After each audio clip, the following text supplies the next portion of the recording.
Cuando tu suegra te dice con voz temblorosa que tu esposa le pidió mentir sobre su paradero, sabes que tu vida acaba de colapsar en un solo segundo. 24 años de matrimonio destruidos por una llamada telefónica a las 2 de la tarde de un martes cualquiera. Lo que descubrí después me convertiría en alguien completamente diferente. Antes de continuar, suscríbete al canal, activa la campanita porque todos los días tenemos nuevas historias. Deja tu like y cuéntanos en los comentarios desde qué ciudad nos estás viendo.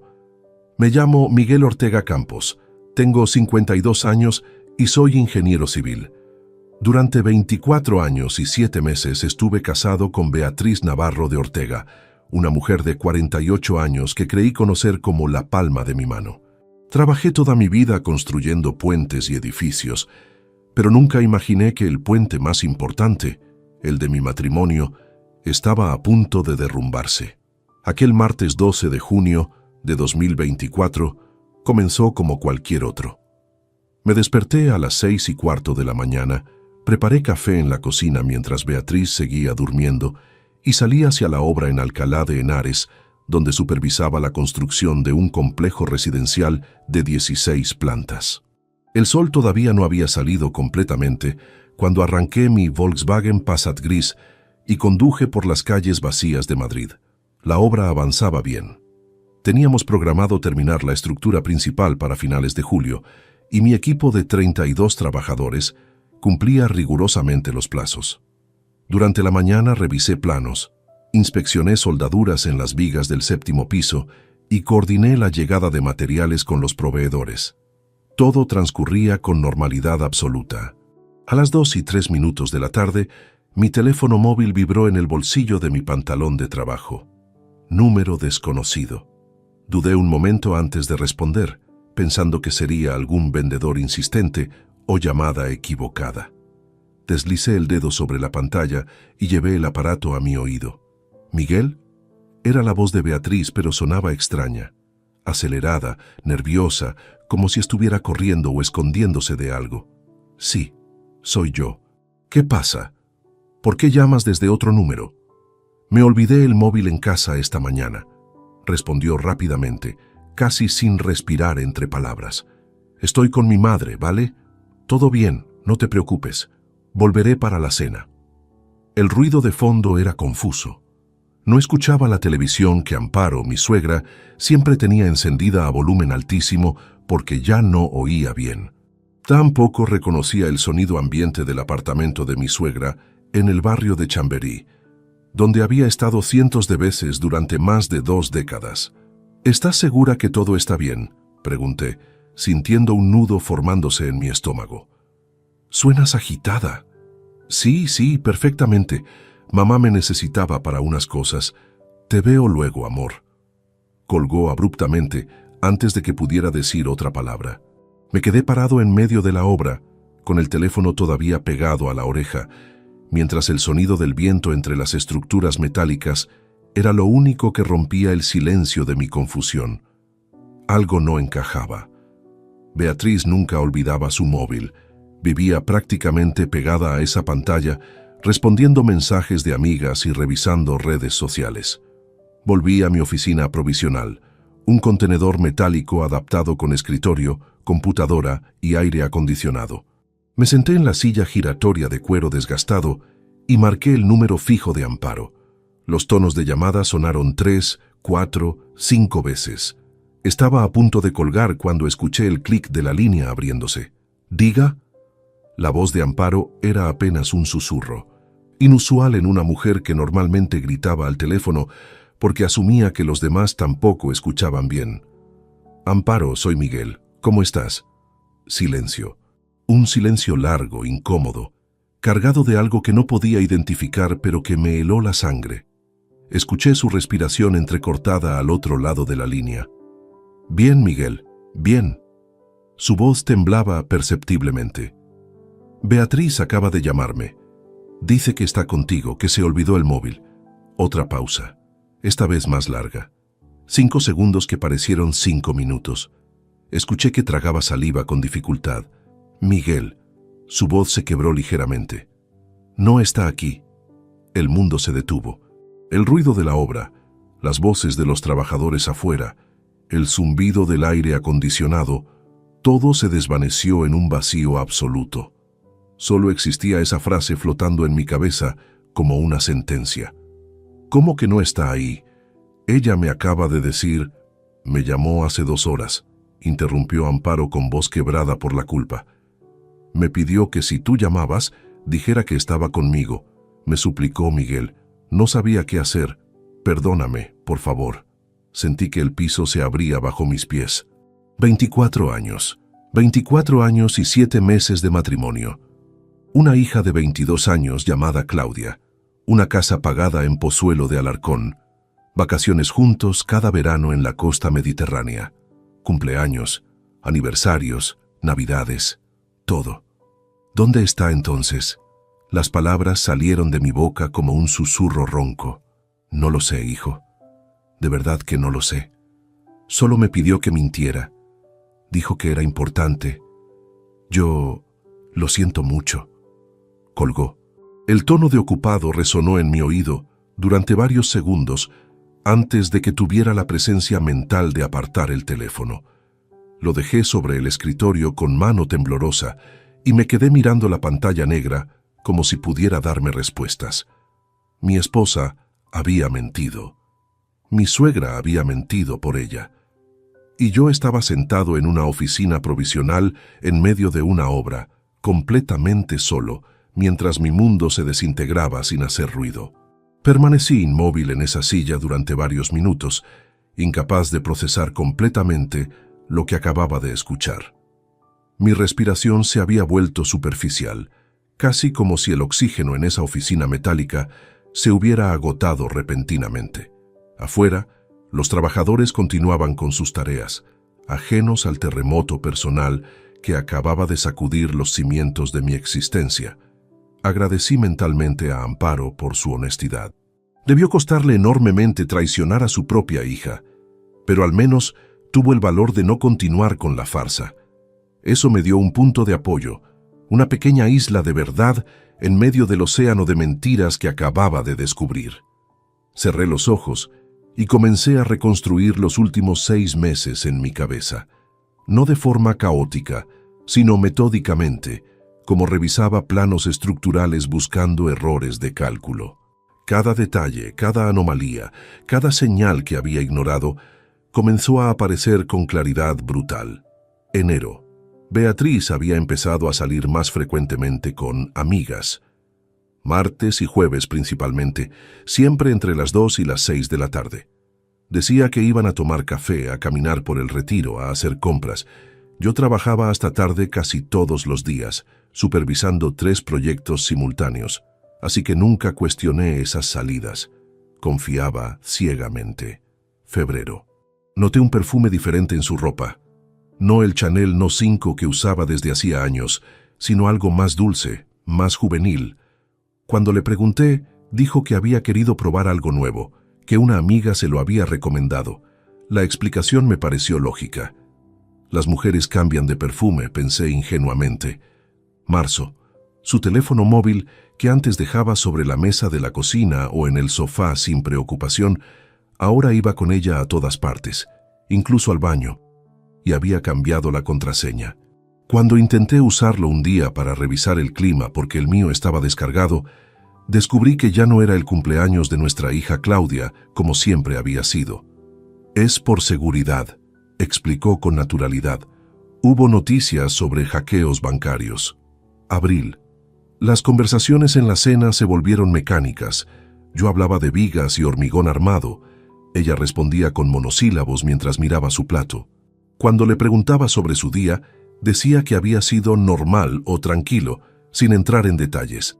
Atribuí ese distanciamiento al estrés de su trabajo como administrativa en una empresa de consultoría. Llevaba 15 años en ese puesto y últimamente se quejaba de la presión. Mayo. Empezó a arreglarse más para sus salidas con amigas. Maquillaje completo, ropa nueva que yo no recordaba haberla visto comprar, zapatos de tacón alto que normalmente reservaba para ocasiones especiales. Me gusta sentirme bien, decía cuando yo comentaba lo elegante que se veía. y yo, como el idiota que era, me sentía orgulloso de tener una esposa que se cuidaba. Junio. Hace apenas 2 semanas encontré un recibo en el bolsillo de su chaqueta mientras la llevaba a la tintorería. Restaurante La Barraca, 143 euros, 2 personas. Fecha, jueves 6 de junio. Ese día yo había trabajado hasta las 9 de la noche en la obra. Cuando le pregunté casualmente sobre ese almuerzo con las amigas, dijo que había sido un cumpleaños especial de Lorena, su compañera de trabajo. No investigué más. Ahora, sentado en esa oficina con la verdad aplastándome el pecho, cada pieza del rompecabezas encajaba con precisión dolorosa. No eran salidas con amigas, no eran cafés en el retiro, no eran compras inocentes. Beatriz estaba con alguien, y ese alguien no era yo. La rabia comenzó a hervir en mi interior, pero la contuve con un esfuerzo consciente. Gritar no serviría de nada. Confrontarla sin pruebas sólidas solo le daría ventaja, tiempo para preparar excusas, para borrar evidencias, para construir defensas. Yo no era un hombre impulsivo.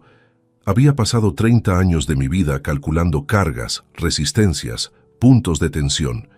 Sabía que las estructuras más sólidas se construyen desde cimientos firmes, con planificación meticulosa.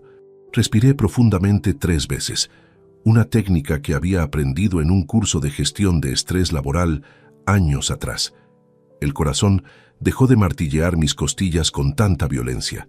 La niebla roja en mi visión se disipó gradualmente. La claridad mental comenzó a regresar. Necesitaba información real, evidencias concretas, nombres, lugares, fechas, fotografías. Necesitaba saber exactamente qué estaba pasando antes de tomar cualquier decisión. Y para eso necesitaba ayuda profesional. Abrí mi laptop y busqué en Google, Investigador Privado Madrid. Aparecieron docenas de resultados.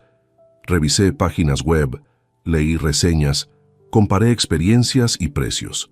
Después de 40 minutos de investigación, encontré uno que parecía serio. Agencia Morales Investigaciones Privadas, especializada en infidelidades matrimoniales, fraudes y seguimientos discretos. Marqué el número que aparecía en la página. Contestaron al segundo tono. Agencia Morales, buenas tardes. Habla Rubén. Buenas tardes, dije, la voz más firme de lo que esperaba. Necesito contratar servicios de investigación. Es un asunto personal. Por supuesto, señor. ¿Podría darme algunos detalles básicos sin comprometer su privacidad por teléfono? Creo que mi esposa me está siendo infiel. Necesito confirmación y pruebas documentales. Hubo una pausa breve, profesional, no incómoda. Entiendo perfectamente. Estas situaciones son más comunes de lo que imagina y manejamos cada caso con absoluta discreción. ¿Podríamos reunirnos mañana para discutir detalles y firmar contrato de servicios? ¿Sería posible hoy? La urgencia en mi voz era evidente. Cuanto antes empiece la investigación, mejor. Déjeme revisar mi agenda. Escuché tecleo de computadora. Puedo recibirlo a las 6:30 en mi oficina en la calle Alcalá, número 231, tercera planta. ¿Le viene bien? Perfecto. Allí estaré. Excelente, traiga cualquier información relevante. Fotografías de su esposa, rutinas habituales, lugares que frecuenta, horarios. Cuantos más datos tenga, más eficiente será la investigación. Mi nombre completo es Rubén Morales Gil. Nos vemos en unas horas, señor. Ortega, Miguel Ortega Campos. Muy bien, señor Ortega, hasta luego. Colgué y guardé el teléfono en mi bolsillo. Eran las 3:15 de la tarde. Tenía 3 horas antes de la cita. Tiempo suficiente para terminar la supervisión diaria, volver a casa, recoger algunos documentos y fotografías y llegar puntualmente a esa oficina, donde comenzaría oficialmente la investigación que cambiaría mi vida para siempre. Salí del contenedor metálico hacia la luz cegadora del sol de junio. Los trabajadores seguían soldando, transportando materiales, gritándose instrucciones unos a otros. Todo continuaba igual que antes de esa llamada telefónica. Pero yo ya no era el mismo hombre que había respondido ese teléfono hacía apenas una hora. Llegué puntualmente a las 6:30 a la dirección indicada. El edificio de la calle Alcalá era moderno, de cristal y acero, con un vestíbulo amplio y ascensores rápidos que me llevaron a la tercera planta en segundos. La puerta de madera oscura tenía una placa discreta: Agencia Morales Investigaciones Privadas. Toqué el timbre. Un hombre de aproximadamente 43 años abrió casi inmediatamente. Complexión atlética, cabello corto negro, traje gris impecable sin corbata. Sus ojos pardos me evaluaron en 2 segundos con la mirada entrenada de alguien acostumbrado a leer personas. «¿Señor Ortega?» «Sí, usted debe ser Rubén Morales». Nos dimos la mano. Su apretón fue firme pero no excesivo. Me condujo a una oficina ordenada con escritorio de roble, 2 sillas de cuero frente a él, estanterías con carpetas meticulosamente organizadas y diplomas enmarcados en las paredes. Ingeniero en seguridad, máster en criminología, certificaciones profesionales de diversas asociaciones. «Siéntese, por favor. ¿Quiere café, agua?» «No, gracias. Prefiero ir directo al asunto». Rubén asintió y sacó una carpeta nueva de un cajón junto con una pluma Mont Blanc. «Cuénteme todo desde el principio. No omita detalles que le parezcan insignificantes. A veces los elementos más pequeños son los más reveladores».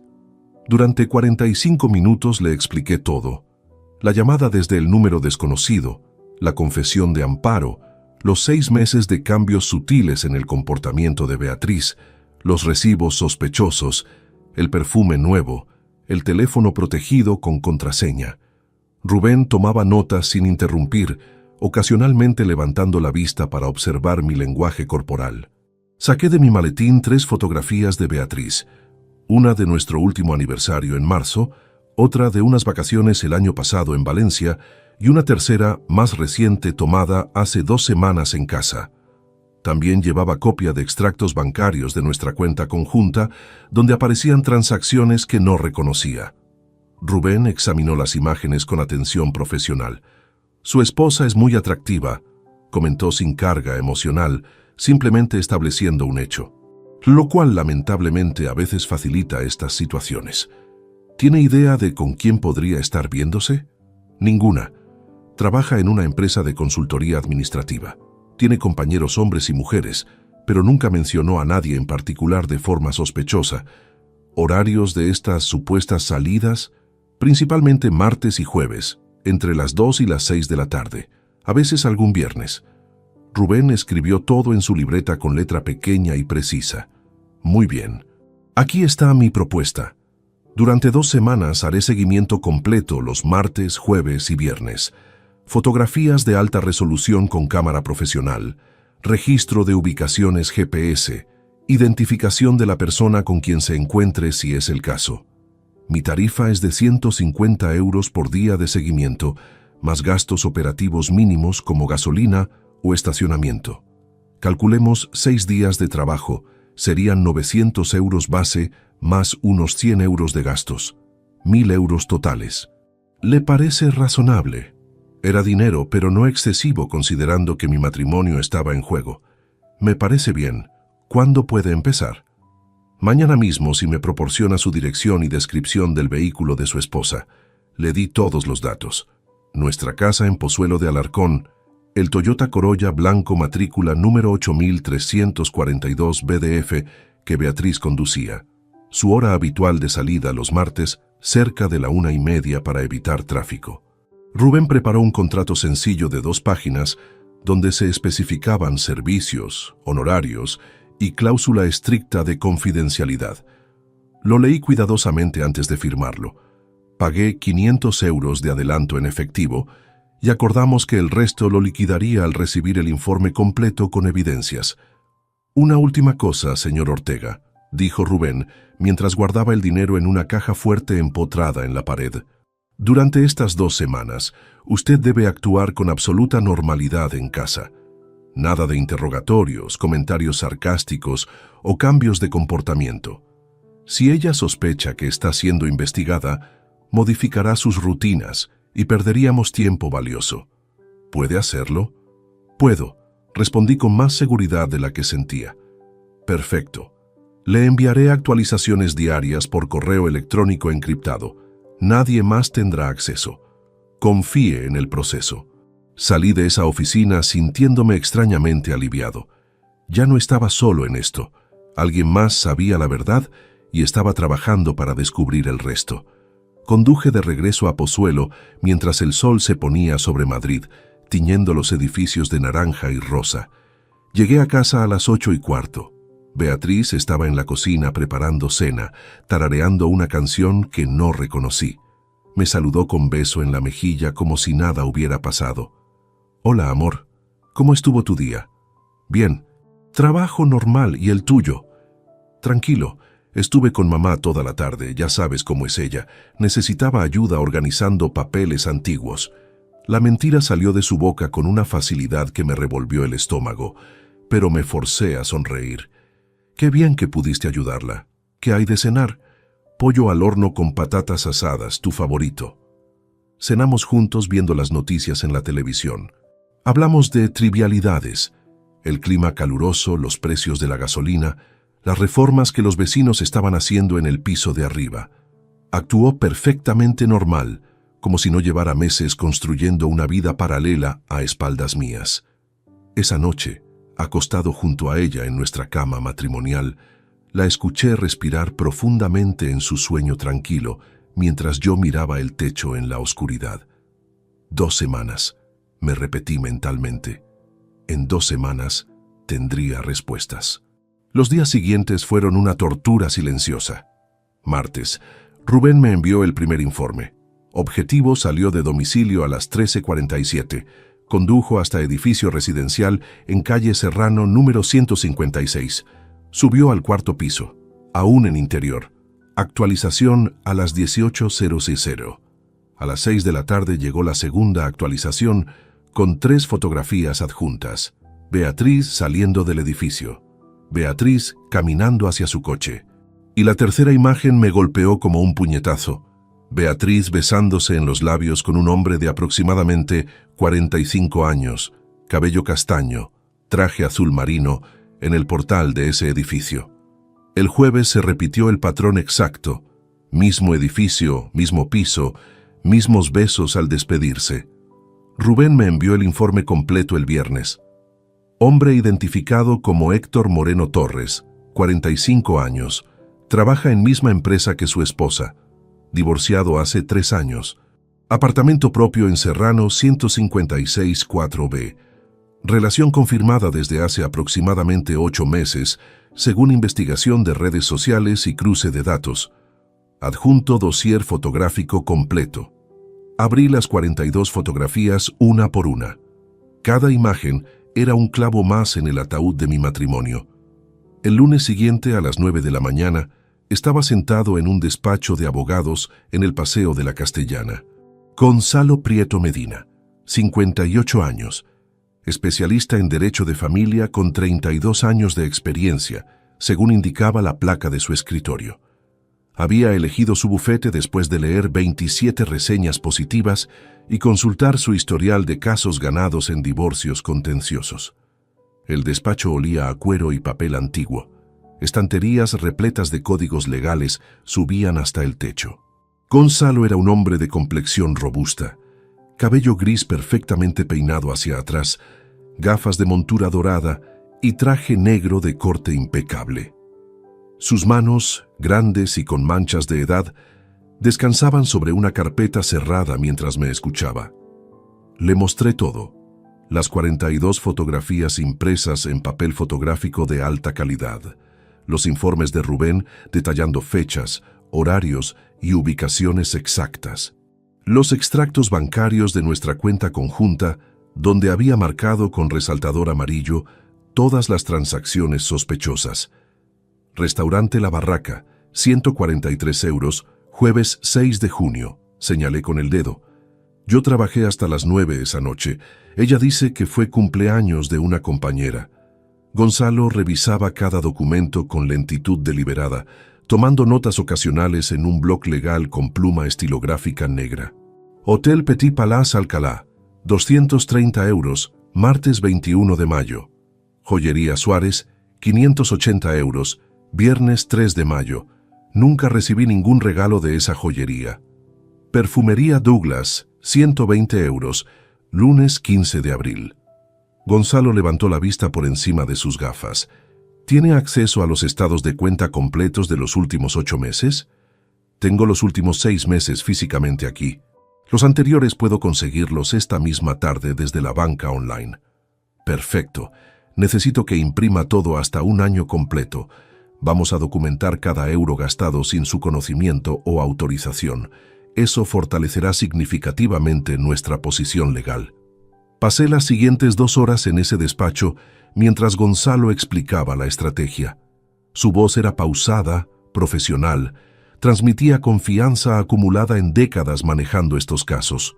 Señor Ortega, tiene evidencia fotográfica irrefutable de infidelidad matrimonial. Tiene documentación de gastos fraudulentos realizados con fondos de cuenta conjunta. Tiene testigo dispuesta a declarar, su suegra Amparo, quien admitió que su hija le pidió mentir. Este es un caso sólido. ¿Qué puedo esperar en términos de división de bienes? Gonzalo juntó las yemas de sus dedos formando un triángulo. España no es territorio comunitario total en cuestiones matrimoniales como muchos creen. La infidelidad comprobada y los gastos ocultos nos dan ventaja considerable. Basándome en la jurisprudencia reciente y el patrimonio que me ha descrito, estimo que podemos conseguir entre 60 y 65% de los bienes acumulados a su favor. Habíamos construido un patrimonio de aproximadamente 1.085.000 euros. La casa valorada en 420.000, ahorros e inversiones por 515.000, 2 vehículos por 50.000 y otros activos menores sumando 100.000 euros. Mi tarifa es de 300 euros por hora de trabajo legal, más costos de tribunal y documentación.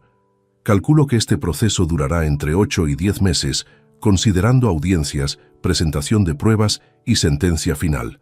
Presupuesto total aproximado, entre 12.000 y 15.000 euros. ¿Está preparado para asumir estos costos? Completamente. Excelente. Comenzaremos inmediatamente. Hoy mismo preparo la demanda de divorcio por ruptura matrimonial con causa justificada. Incluiremos todas las evidencias fotográficas, el informe del investigador privado y los extractos bancarios con gastos documentados. Gonzalo abrió su laptop y comenzó a teclear mientras hablaba. También solicitaremos congelamiento preventivo de todas las cuentas conjuntas para evitar que su esposa realice transferencias o retiros significativos una vez notificada de la demanda. Es procedimiento estándar en estos casos. ¿Cuánto tiempo hasta que ella sea notificada oficialmente? Una vez presentada la demanda ante el juzgado, aproximadamente 5 a 7 días hábiles. El alguacil entregará la notificación personalmente en su domicilio o lugar de trabajo. Eso me daba una semana para actuar con normalidad absoluta. Una semana, fingiendo que mi matrimonio seguía intacto mientras las bombas legales ya estaban en movimiento bajo la superficie. Necesito que durante estos días no confronte a su esposa, advirtió Gonzalo con tono serio.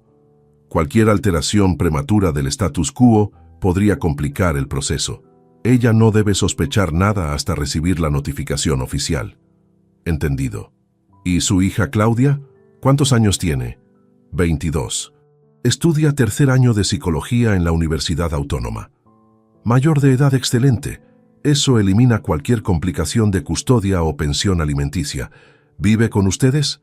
Sí, aunque pasa muchas noches en casa de su novio o con amigas. Gonzalo asintió mientras seguía escribiendo en su computadora. Firmé contrato de servicios legales.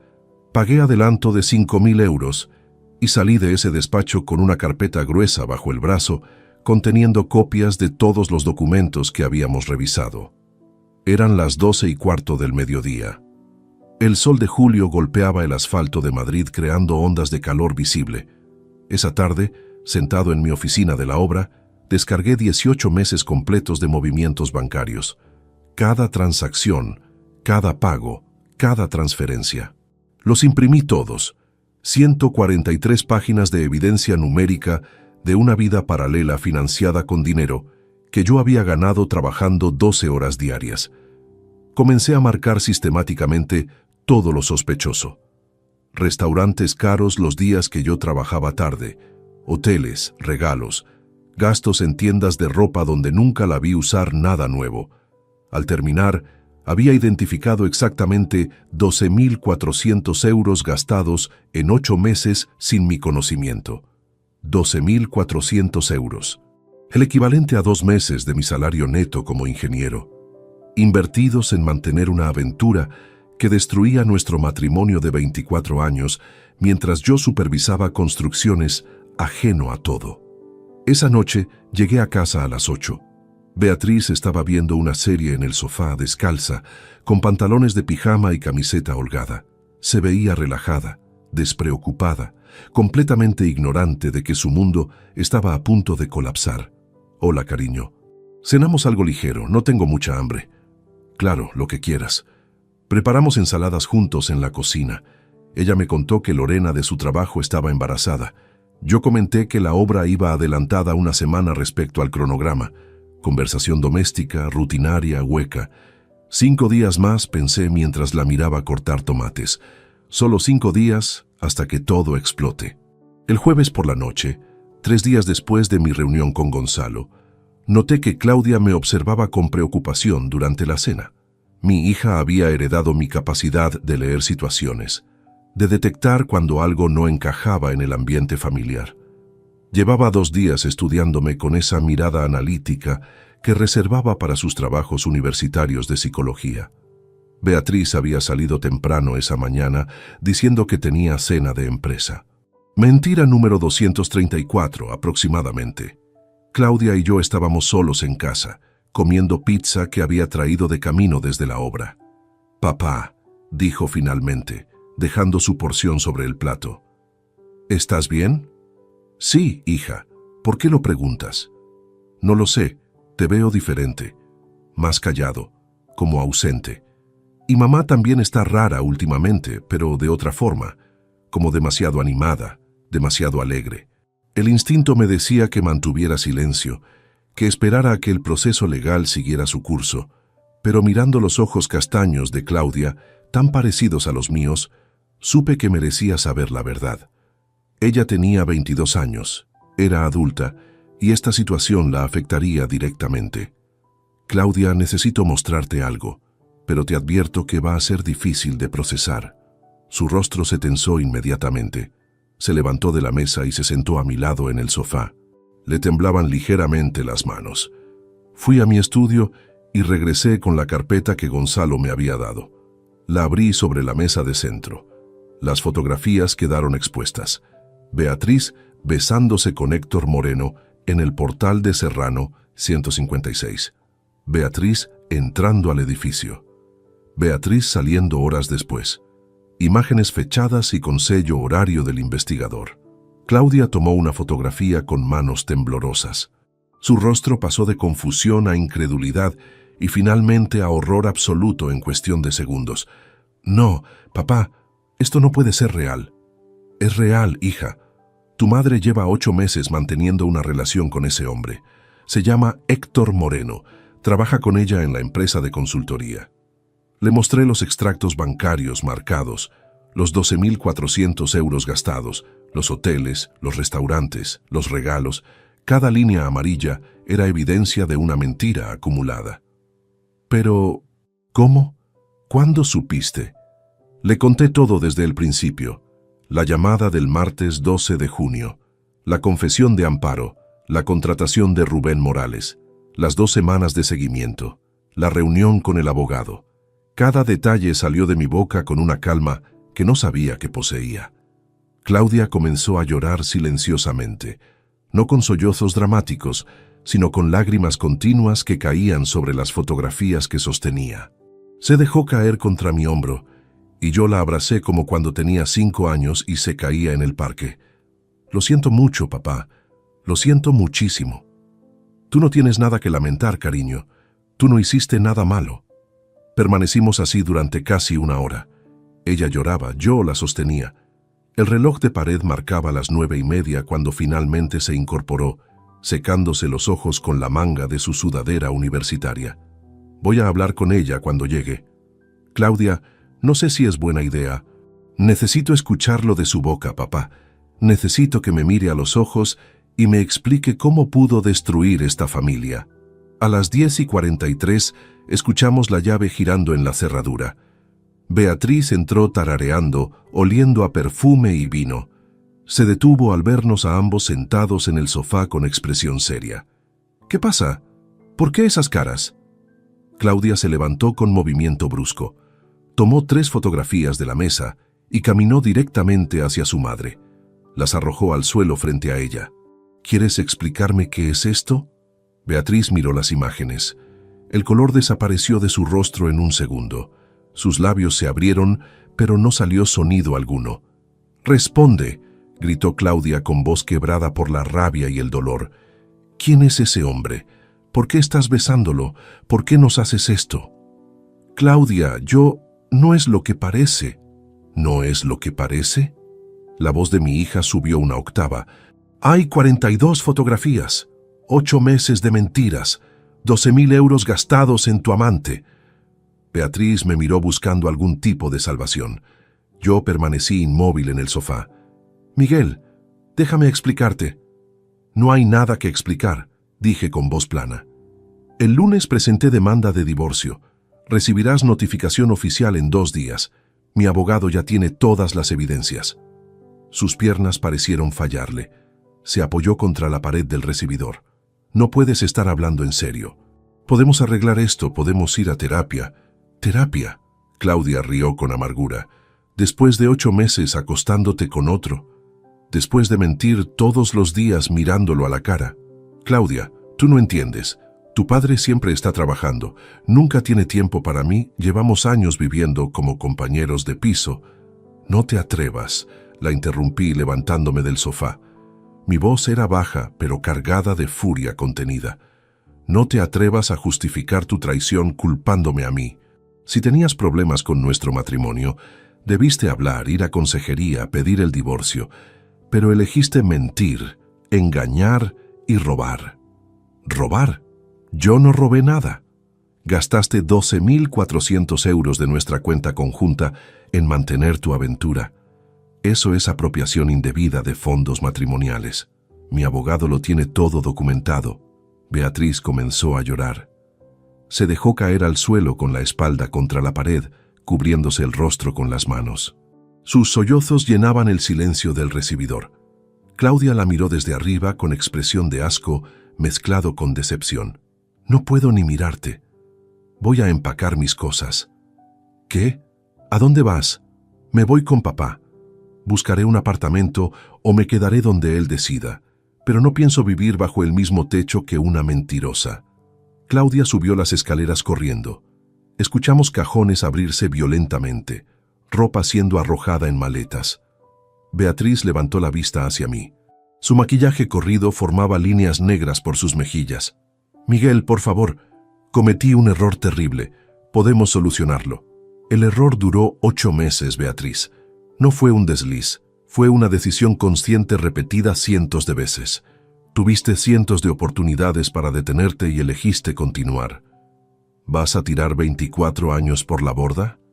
Yo no tiré nada. Tú lo hiciste». Claudia bajó 15 minutos después, con 2 maletas grandes y su mochila universitaria. Pasó junto a su madre sin mirarla y salió por la puerta. Yo la seguí después de recoger mi laptop y algunos documentos de trabajo. Antes de cerrar, me volví una última vez. «Un abogado te contactará mañana. Coopera con el proceso y todo será más rápido». Cerré la puerta dejándola sollozando en el suelo. Afuera, Claudia ya había metido sus maletas en mi coche. Esa noche dormimos en un hotel cerca del aeropuerto. Habitación doble con 2 camas individuales, vista al estacionamiento iluminado por farolas naranjas. Claudia se duchó primero, salió con los ojos hinchados y se metió bajo las sábanas sin decir palabra. Yo permanecí despierto hasta las 3 de la madrugada, revisando correos electrónicos del trabajo en mi laptop, incapaz de calmar mi mente. El viernes por la mañana, mientras desayunábamos café aguado y tostadas en la cafetería del hotel, mi teléfono comenzó a vibrar. «Beatriz». No contesté. Volvió a llamar. Rechacé la llamada. Luego llegó el primer mensaje. Miguel, por favor, necesitamos hablar. No puedo creer que esto esté pasando. Borré el mensaje sin responder.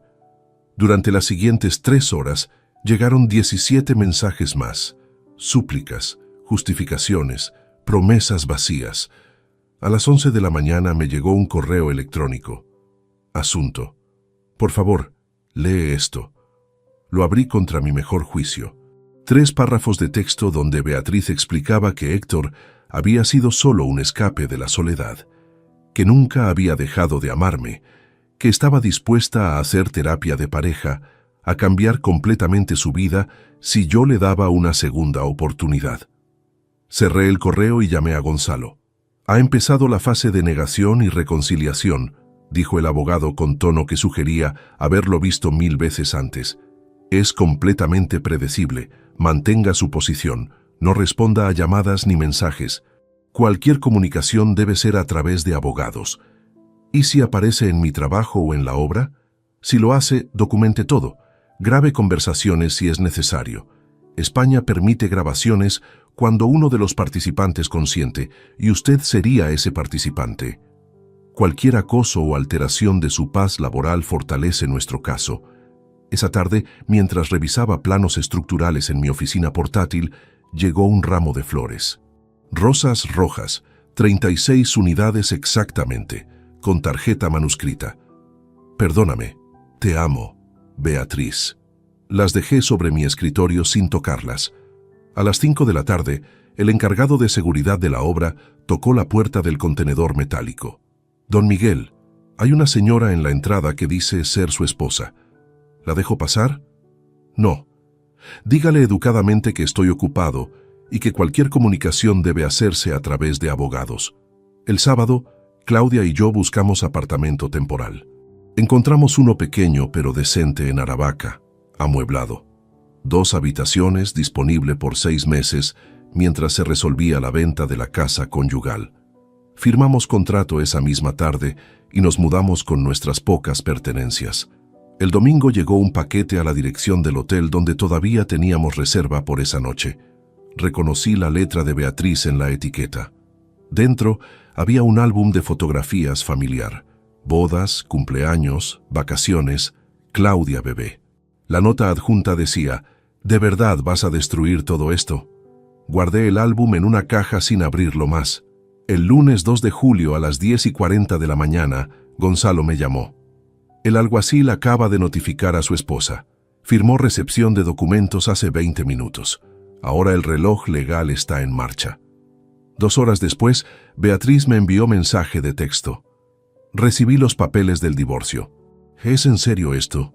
¿No vamos a intentar salvarlo? Esta vez sí respondí, pero con mensaje que Gonzalo había preaprobado. El proceso legal está en curso. Cualquier comunicación debe realizarse a través de tu abogado. Por favor, respeta eso. No tengo abogado. No quiero abogados, quiero a mi esposo. Entonces consigue uno. Los necesitarás. El martes, Gonzalo recibió llamada de un bufete en Chamartín. Beatriz había contratado a Ernesto Vega Ruiz, abogado matrimonialista, con reputación de agresivo en negociaciones. La primera propuesta llegó el miércoles por fax.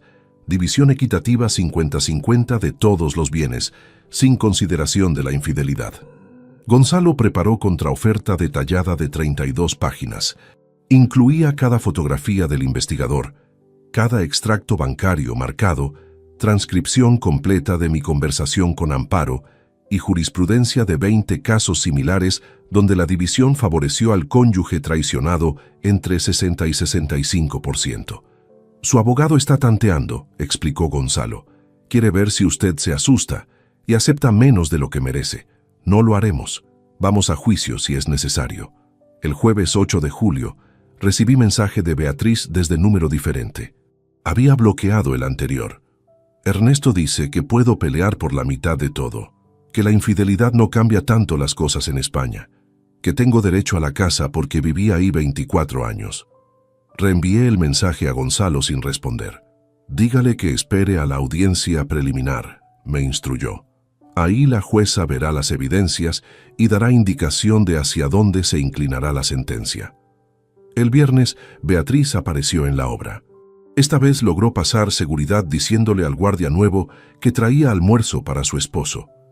Entró a mi oficina sin tocar, cerró la puerta tras ella. «Miguel, para. Por favor, para todo esto». Me levanté manteniendo el escritorio entre nosotros. «Beatriz, no puedes estar aquí, es mi lugar de trabajo». «No me importa. Necesitas escucharme. Héctor no significó nada. Fue un error estúpido que terminó hace 2 semanas cuando tú descubriste todo. Terminó porque te descubrieron, no porque sintieras remordimiento. Eso no es cierto. Ya estaba planeando dejarlo. Tú llegaste primero». Mentira conveniente. Saqué mi teléfono y comencé a grabar. «Te voy a pedir una vez más que salgas de mi oficina». «¿Me estás grabando? ¿En serio?» «Sí. Y si no sales voluntariamente, llamaré a seguridad. Tu elección». Se quedó mirándome como si fuera un extraño. Quizás lo era. El Miguel ingenuo que confiaba ciegamente había muerto aquel martes de junio. Este Miguel era diferente. «No te reconozco», susurró. «El sentimiento es mutuo». Salió dando un portazo que hizo vibrar las paredes metálicas del contenedor. Guardé la grabación completa y se la envié a Gonzalo como evidencia adicional de acoso laboral. Esa noche, cenando comida china con Claudia en nuestro apartamento nuevo, mi hija rompió el silencio. «Estoy orgullosa de ti, papá. Sé que esto es horrible, pero estás manejándolo con dignidad». «Gracias, cariño. Solo quiero que termine pronto». Pero ambos sabíamos que apenas había comenzado. El 19 de julio, a las 9 de la mañana, se celebró la audiencia preliminar en el Juzgado de Primera Instancia No. 42 de Madrid. Entré al edificio acompañado por Gonzalo Prieto Medina. Traje azul oscuro, corbata granate, carpeta con documentación perfectamente ordenada. Caminaba tranquilo, aunque dentro de mí una corriente eléctrica recorría cada poro del cuerpo. En el vestíbulo, vi a Beatriz esperando junto a su abogado, Ernesto Vega Ruiz. No la veía desde aquella tarde en la obra. Llevaba vestido gris claro, el rostro pálido, los ojos hinchados. Bajó la mirada cuando nuestras miradas se cruzaron. Gonzalo me indicó mantener distancia. «Nada de contacto visual prolongado. Mostremos serenidad», dijo en voz baja. Entramos a la sala puntualmente. La jueza, doña Dolores Ramos Aguilar, mujer de unos 50 años, cabello recogido y expresión autoritaria, presidía la sesión con un semblante neutro. Ordenó que todos los asistentes tomaran asiento y repasó el expediente durante algunos minutos. La parte demandante, el señor Miguel Ortega Campos, solicita la disolución del matrimonio por ruptura con causa justificada, aportando pruebas documentales y testificales de infidelidad, así como gestión fraudulenta de fondos comunes. Leyó la jueza.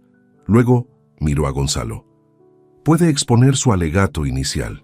Mi abogado se levantó y habló con voz firme, equilibrada, sin dramatismos. «Su señoría, durante más de 24 años, mi representado mantuvo un matrimonio estable y responsable, siendo proveedor económico principal del hogar.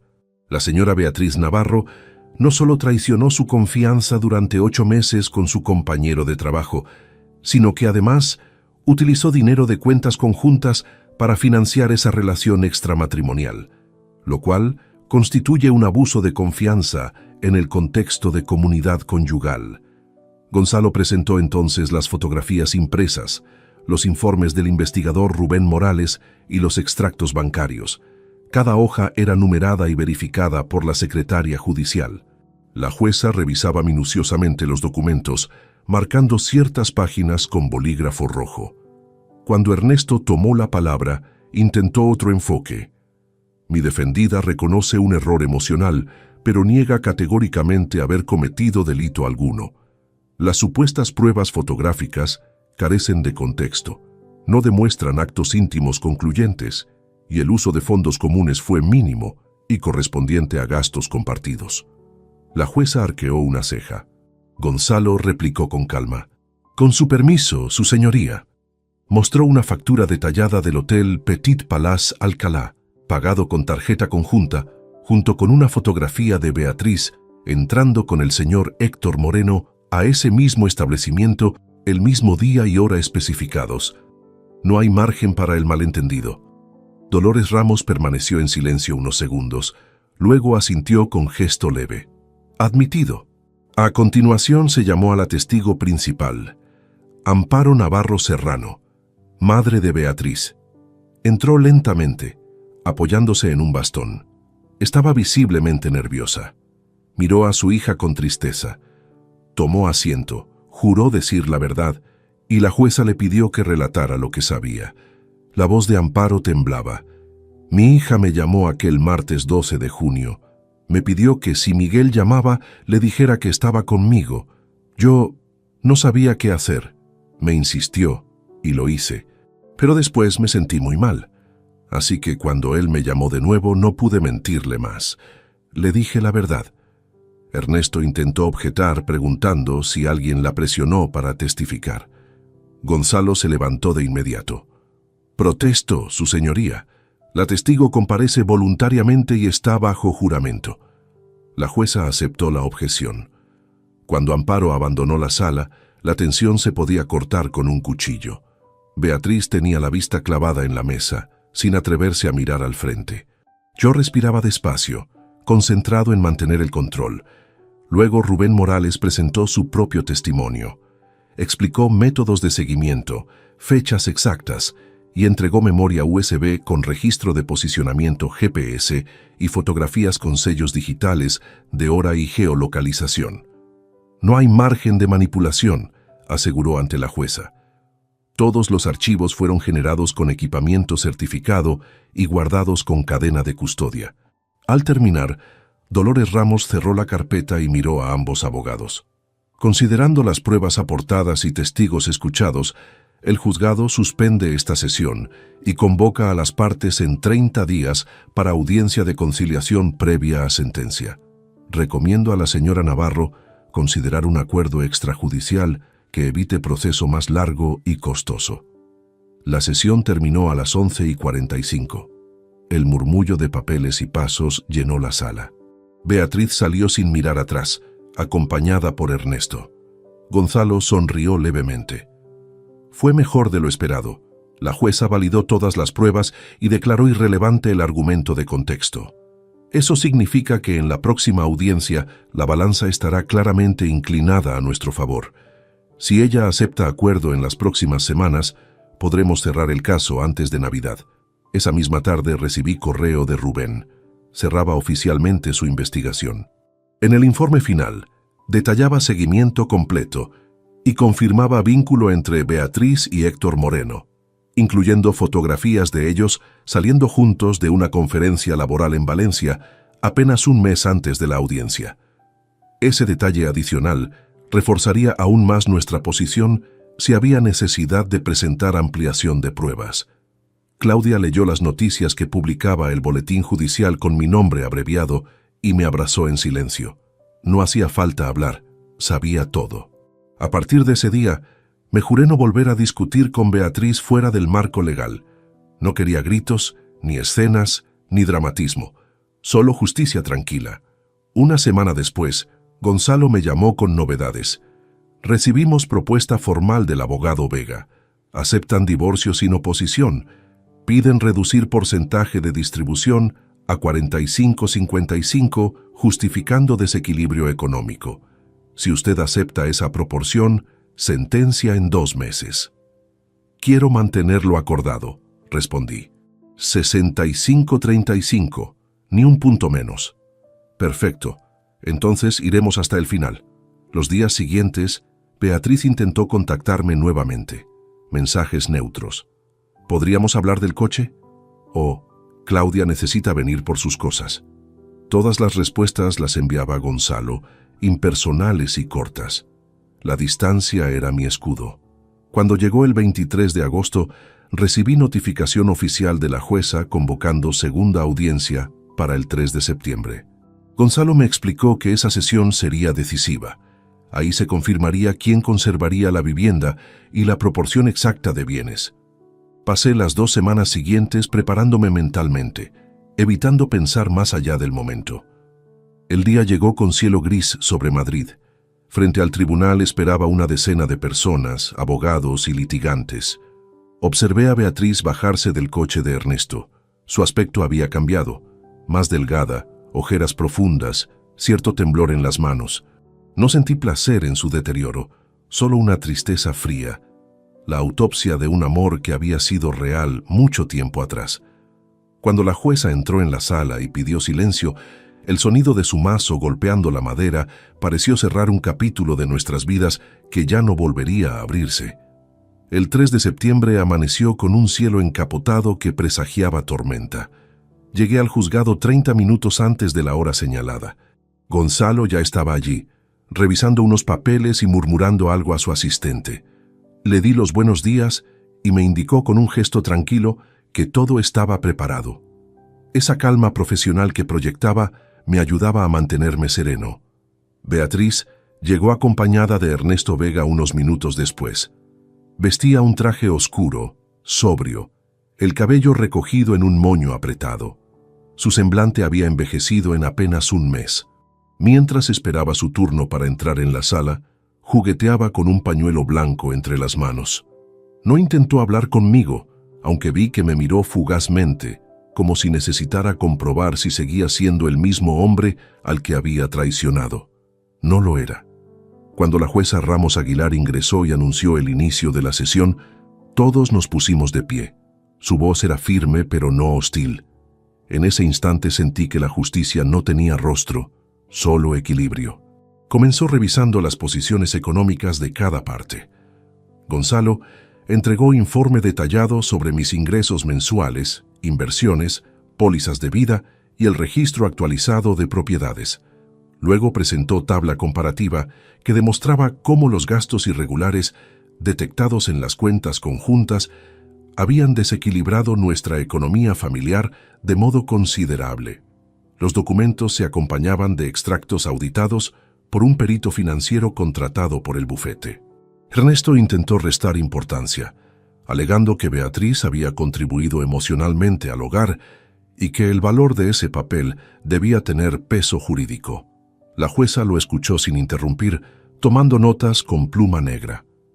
Después nos pidió silencio completo y leyó en voz alta parte de su veredicto preliminar, basado en la evidencia aportada. Este tribunal reconoce la existencia comprobada de una relación extramarital mantenida durante aproximadamente 8 meses, así como el uso de fondos matrimoniales para fines ajenos a la convivencia. Tales hechos justifican el otorgamiento de un 65% de los bienes compartidos al cónyuge demandante, señor Ortega Campos, y un 35% a la demandada, señora Navarro de Ortega. El sonido de la masa golpeando la mesa selló la resolución. La sala quedó muda por un instante. Solo se escuchaban las teclas del secretario judicial registrando la decisión. Beatriz bajó la cabeza y un leve sollozo escapó de sus labios. Ernesto le susurró algo al oído, probablemente que no apelara, que aceptara el fallo. Yo mantuve la mirada fija en la jueza sin mover un solo músculo. La sentencia incluía otros puntos: venta obligatoria de la casa conyugal en Pozuelo de Alarcón, división proporcional del valor y adjudicación temporal de los vehículos hasta su liquidación. Además, se autorizaba el levantamiento de las cuentas congeladas, pero con transferencia inmediata del porcentaje correspondiente a cada parte. Todos los plazos quedarían cumplidos en un máximo de 70 días hábiles. No hay hijos menores ni obligación alimentaria vigente, concluyó la jueza, dando por cerrado el caso. Ambas partes quedan oficialmente divorciadas a partir de hoy. Salimos del edificio en silencio. La lluvia comenzó a caer justo cuando yo cerraba mi maletín, como si el cielo quisiera limpiar el polvo de todo aquel desastre. Gonzalo me felicitó con un apretón de manos y una sonrisa sincera. Ha sido un resultado impecable, Miguel. Mejor de lo que esperábamos. Hoy puede dormir tranquilo. Asentí, pero la sensación que me acompañaba no era de victoria. Era algo más pesado, mezcla de cansancio y alivio contenido. Subí al coche y avancé lentamente por la Gran Vía mientras los limpiaparabrisas luchaban contra el aguacero. Durante el semáforo en rojo vi mi reflejo en el retrovisor. Parecía un hombre diferente al que había llegado a ese tribunal. Esa tarde transferí a Gonzalo sus honorarios finales y le envié mensaje agradeciendo su trabajo. Me respondió con una frase simple: la justicia tarda pero llega. Guardé el teléfono y apagué todas las notificaciones. No quería leer más sobre papeles, demandas ni porcentajes. Solo silencio. Los días siguientes se centraron en reorganizar mi vida práctica. Coordiné la venta de la casa con una agencia inmobiliaria. En menos de 2 semanas había 3 ofertas serias. Beatriz aceptó firmar la documentación sin discutir los términos. Claudia me ayudó a revisar muebles y recuerdos, escogiendo lo que quería conservar antes de mudarnos definitivamente al apartamento. Un viernes por la noche, mientras empaquetábamos libros en cajas, Claudia encontró un álbum de fotografías que había pertenecido a su madre. Lo abrió y observó las primeras páginas: bodas, risas, viajes olvidados. Lo cerró sin una palabra. Me dijo que prefería llevarse solo las fotos donde aparecíamos nosotros dos. La comprendí. Poco después, la transferencia de activos se completó. 710.000 euros a mi nombre. Beatriz recibió 375.000. Con mi parte, pagué el apartamento en Aravaca y abrí una nueva cuenta personal. Era un número frío en una pantalla, pero representaba más que dinero. Era el símbolo tangible de haber recuperado el control. El abogado de Beatriz comunicó que ella planeaba mudarse a Valencia con una prima. Héctor Moreno, según informó Rubén, la había dejado pocas semanas después de conocerse el fallo judicial. «No quiero complicaciones», había dicho él a un amigo común, según las redes sociales. Al leer eso, no sentí rabia, solo una punzada de compasión. Beatriz había apostado demasiado y lo había perdido todo: su hogar, la confianza de su hija y cualquier respeto que aún quedara. El 8 de noviembre firmé la venta definitiva de la casa. Cuando entregué las llaves, el agente inmobiliario me dio copia del contrato y dijo: «Nuevo comienzo, señor Ortega». Sonreí por educación, aunque las palabras resonaron dentro de mí de una manera inesperada. Sí, era un nuevo comienzo, pero uno que llegaba con cicatrices. Volví a casa caminando bajo el aire frío de noviembre. En mi buzón había una carta sin remitente. Era la letra de Beatriz. «Espero que encuentres la paz que yo ya perdí». No la rompí, pero tampoco la respondí. La guardé entre documentos viejos, quizás para recordar que toda historia, incluso la más dolorosa, tiene su cierre. Esa noche abrí las ventanas del apartamento. El viento traía olor a lluvia y tierra mojada. Miré las luces lejanas de la ciudad y por primera vez en meses el silencio no me dolió. Fue un silencio limpio, renovador, como un terreno despejado después de un derrumbe. Pasaron las semanas y la vida empezó a recuperar una apariencia de normalidad. La rutina dejó de oler a desesperación y volvió a tener un ritmo manejable. Me levantaba temprano, salía a correr por el parque de Aravaca, desayunaba en silencio mientras leía el periódico y luego me dirigía a la obra. Había algo terapéutico en observar cómo el cemento húmedo se mezclaba con la arena y se convertía en algo firme. Reconstruir edificios era lo más parecido a reconstruirme a mí mismo. Claudia también comenzaba a adaptarse. Seguía con sus estudios en la universidad y se había conseguido un trabajo de medio tiempo en una librería del centro. Por las noches cenábamos juntos, a veces hablando de todo y otras sin decir nada. Era un silencio cómodo, sin la tensión que antes llenaba la casa familiar. A finales de noviembre recibí una llamada inesperada. Era Amparo, la madre de Beatriz. Hacía meses que no hablábamos. «Buenos días, Miguel», dijo con voz frágil. «No sé si está bien que te llame, solo quería saber cómo estabas». «Estoy bien, doña Amparo, gracias por preguntar. ¿Y usted?» «Vieja y cansada, y con cargo de conciencia. No dejo de pensar en lo que pasó. Beatriz no me acepta cerca, dice que la traicioné, pero yo solo dije la verdad. Lo siento de verdad, no quería causar todo esto». Sus palabras sonaban sinceras. A pesar de todo, Amparo había sido la única del otro lado que tuvo el coraje de decir lo que veía. «No tiene que disculparse. Usted hizo lo correcto. Si las cosas explotaron fue porque tarde o temprano lo harían de todas formas», respondí. Claudia me escribió hace poco, añadió después de un silencio. Me dijo que está bien contigo, me alegra saberlo, pero también me duele ver a mi hija tan sola. Todos pagamos el precio de nuestras decisiones, dije despacio. Beatriz tiene que pasar por eso para entender. Amparo suspiró. Eres un buen hombre, Miguel. Ojalá el tiempo te recompense con paz. Colgué con una sensación extraña.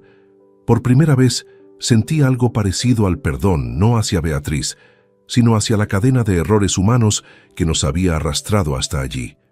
Nadie gana del todo cuando una familia se rompe. Diciembre llegó con su aire frío y luces en las calles.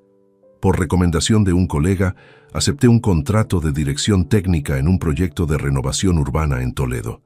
El trabajo me mantenía ocupado la mayor parte de la semana, y eso era justo lo que necesitaba.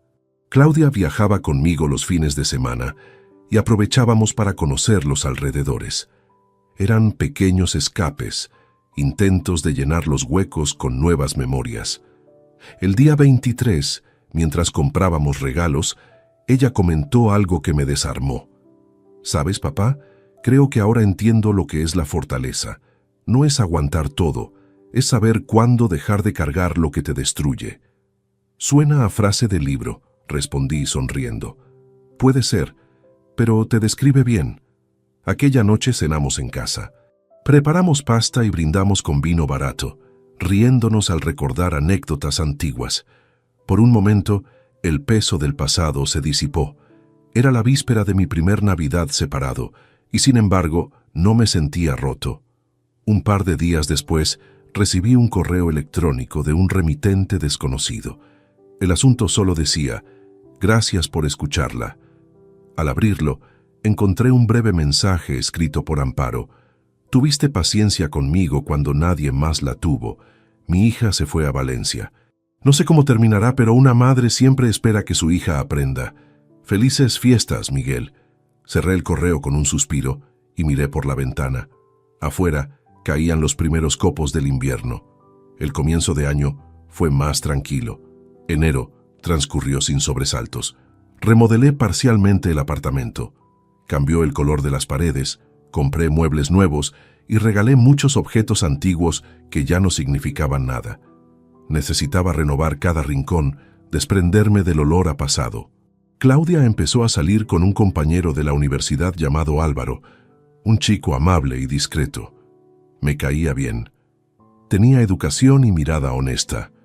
Me hizo feliz verla sonreír otra vez después de tanto tiempo. La herida que su madre dejó en ella comenzaba a cicatrizar. Una tarde de febrero, al salir del trabajo, vi a Beatriz frente al portal de mi edificio. Llevaba abrigo largo beige, bufanda gris y ese mismo perfume que alguna vez me gustó. Parecía nerviosa. No esperé que hablara, simplemente me quedé quieto frente a ella. «No te voy a molestar», comenzó en voz baja. «Solo quería verte, saber si estás bien». «Estoy bien», contesté. «Hace meses que lo estoy», asintió despacio. «Me alegra, de verdad». Miró al suelo unos segundos y luego agregó. «He aprendido lo que perdí. Sé que no hay vuelta atrás, y no la estoy pidiendo. Solo quería darte las gracias por no haberme destrozado más en el tribunal. Pude perder todo, pero fuiste justo. Fui justo porque era lo correcto, no por ti». «Lo sé», dijo con una sonrisa triste. «Quizás algún día me perdones». «No se trata de perdón, solo de distancia». No respondió. Caminó hasta la esquina y se perdió entre el tráfico. La observé alejarse sin rencor. Sentí por primera vez que la historia finalmente había terminado. Esa noche, desde el balcón, miré la ciudad y pensé en cómo el tiempo se encarga de ordenar las ruinas. Recordé las palabras del juez, las lágrimas de mi hija, las noches de soledad que se derritieron con nuevas rutinas. Todo dolía menos. Había aprendido a valorar el silencio, no como vacío, sino como espacio limpio que deja todo lo aprendido. A los pocos días, llamé a Gonzalo para invitarlo a almorzar y agradecerle en persona. «Le debo más de lo que imagina», le dije. Él sonrió. «No me debe nada. Usted se ganó el respeto que muchos pierden al perder el amor». Cuando regresé al apartamento, Claudia me esperaba con café recién hecho. «¿Sabes, papá?», dijo mientras lo servía. «Creo que aunque costó, todo esto era necesario». Quizás tenía razón. La vida, al final, también se construye derrumbando lo que ya no sostiene.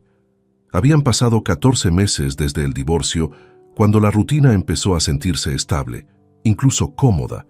Dirigía nuevos proyectos de ingeniería en Toledo, mantenía buen estado físico y por primera vez en décadas tenía tiempo libre para pensar en mí.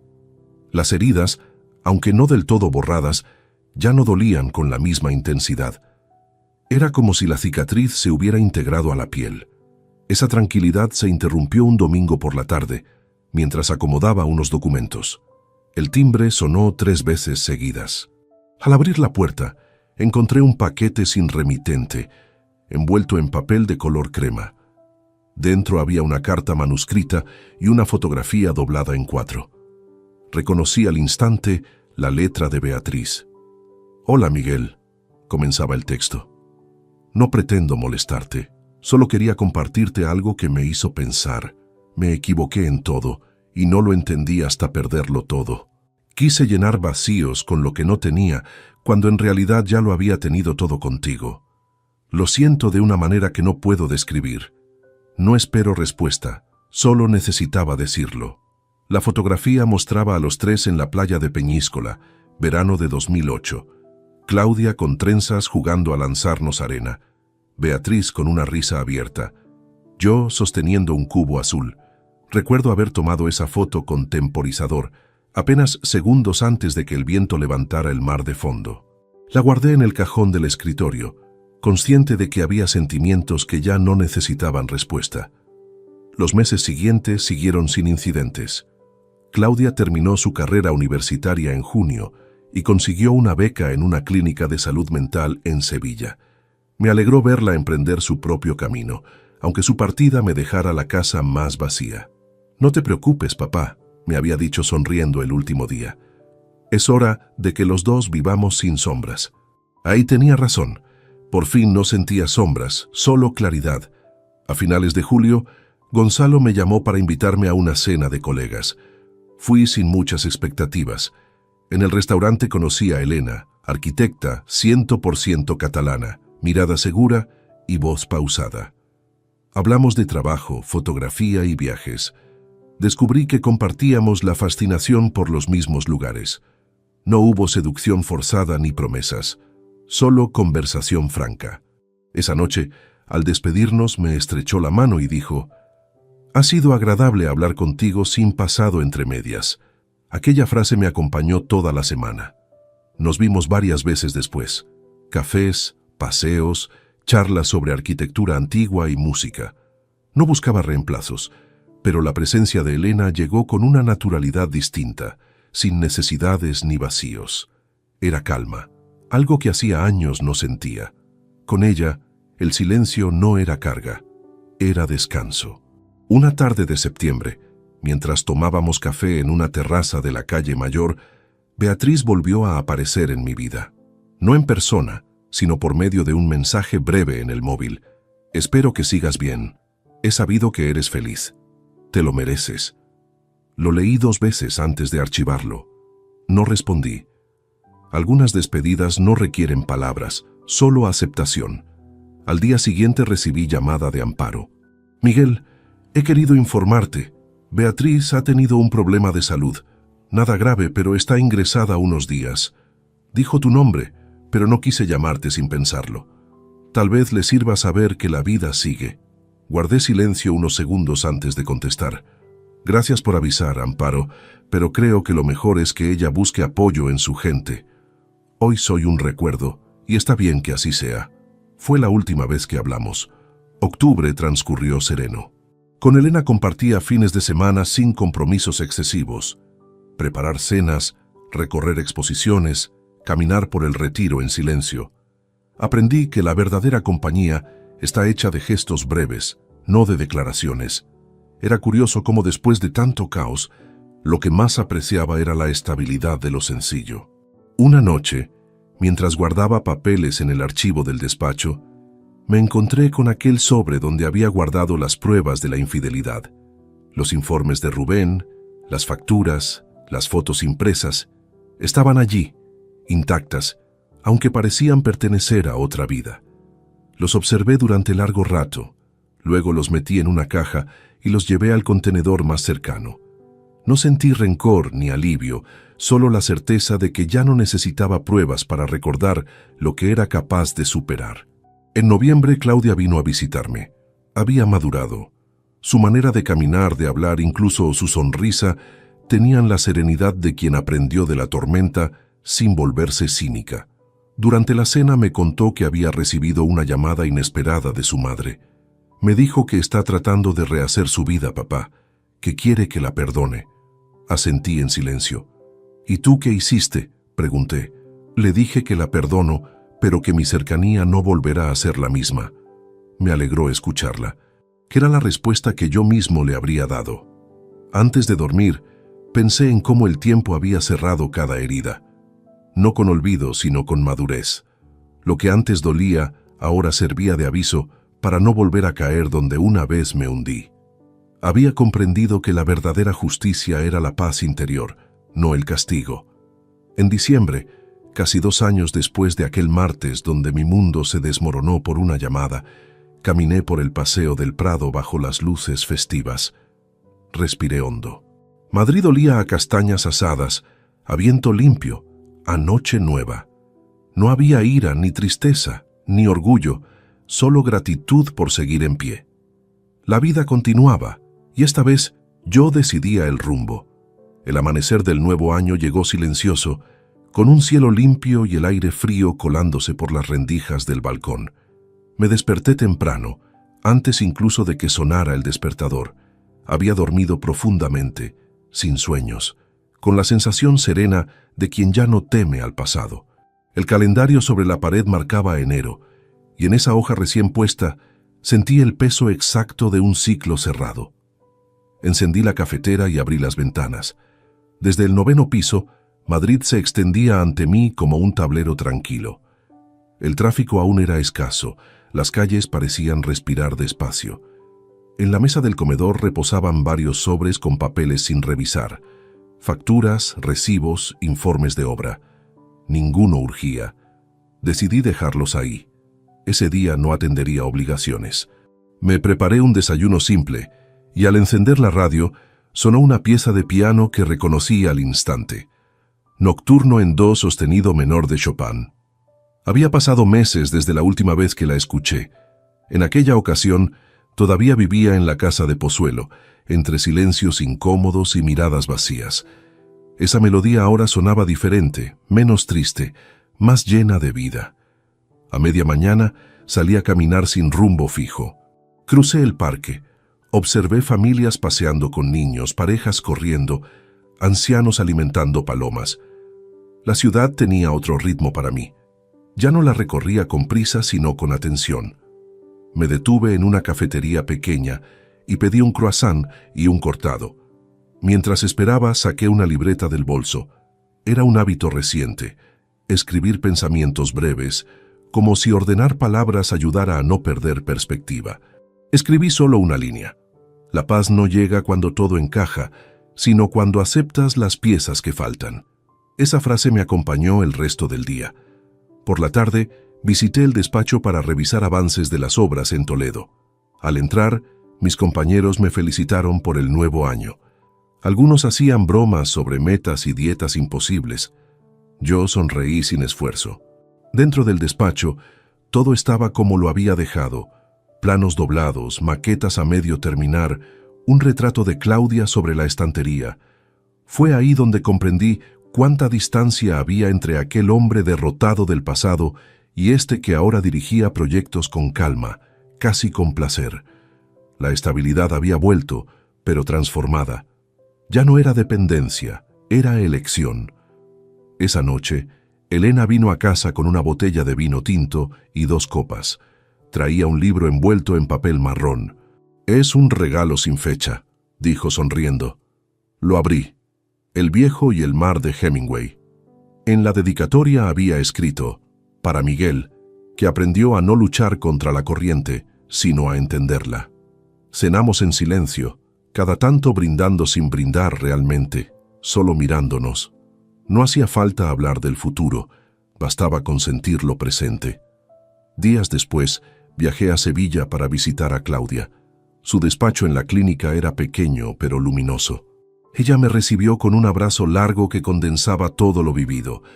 «Te ves distinto», me dijo mientras servía café. «Llevas la mirada más ligera». Reí. «Debe de ser el trabajo», contesté, «o la costumbre de soltar lo innecesario». Caminamos por la orilla del Guadalquivir al atardecer. Hablamos de su vida, de sus planes, de cómo el tiempo había curado lo que parecía imposible. Cuando nos despedimos en la estación, me dijo algo que guardé como un tesoro. «Ya no eres el hombre al que engañaron, papá. Ahora eres el que aprendió a no mentirse nunca». Volví a Madrid con esa frase dándome vueltas en la cabeza. Cada palabra suya pesaba lo justo, ni más ni menos. Tenía razón. Los años no borran, pero enseñan a mirar las cicatrices con gratitud. A finales de febrero recibí una carta inesperada, esta vez sin remite, escrita con caligrafía vacilante. La abrí con cautela. Era de Beatriz. Decía que planeaba vender el piso donde vivía en Valencia e irse a vivir con una tía en Zaragoza. Confesaba que llevaba meses en terapia, que comprendía ahora el daño causado y que ya no esperaba mi perdón, solo deseaba saber que era feliz. Terminaba con una línea corta. «Siempre pensaré en lo que fuimos, aunque ya no seamos». Doblé la hoja con cuidado y la guardé sin tristeza. No sentí rencor ni nostalgia, solo un respeto silencioso por lo que finalmente comprendía. A veces, el castigo más profundo no es perder, sino entender demasiado tarde lo perdido. En los meses siguientes, mi rutina se consolidó en algo casi placentero. Trabajo, lecturas, conversaciones con Elena, llamadas semanales con Claudia. Había aprendido a disfrutar esos fragmentos de vida cotidiana sin temer que se derrumbaran. Era consciente de que nada permanece, pero ya no lo veía como amenaza. Las personas cambian. Lo importante es no traicionarse en el proceso. El verano siguiente lo pasamos en Galicia. Allí, frente al mar, encontré una paz difícil de describir. El sonido de las olas rompiendo contra las rocas me recordaba aquella vieja metáfora de cuando todo comenzó. El puente que se derrumbó. Ahora, mirando el horizonte, entendía que nunca se trató de reconstruir el mismo puente, sino de construir uno nuevo, más sólido, con mejores cimientos. La última noche del viaje salí a la terraza del hotel mientras Elena dormía. La brisa traía olor a sal y algas. En el cielo, la luna colgaba como una lámpara vieja, gastada pero persistente. Pensé en cada etapa de esa historia. La sospecha, la traición, la caída, la justicia, la reconstrucción. Todo formaba parte de un largo recorrido que había terminado en ese punto, no en la venganza ni en la derrota, sino en algo más simple y absoluto: serenidad. Encendí un cigarro, el único en meses, y observé el humo subir lentamente. No había ruido, ni culpas, ni rabia. Solo el mar respirando a lo lejos. Entonces supe que todo valía la pena, no porque hubiera ganado, sino porque finalmente entendí que había sobrevivido siendo fiel a mí mismo. Volví a la habitación, apagué la luz y me acosté junto a Elena. Antes de cerrar los ojos me vino a la mente una imagen: Claudia niña, corriendo descalza por la arena, riendo a carcajadas mientras el mar cubría sus huellas. Esa fue la última escena que retuvo mi memoria antes de quedarme dormido. Si te gustó esta historia, dale like al video, suscríbete al canal y comparte tus impresiones en los comentarios.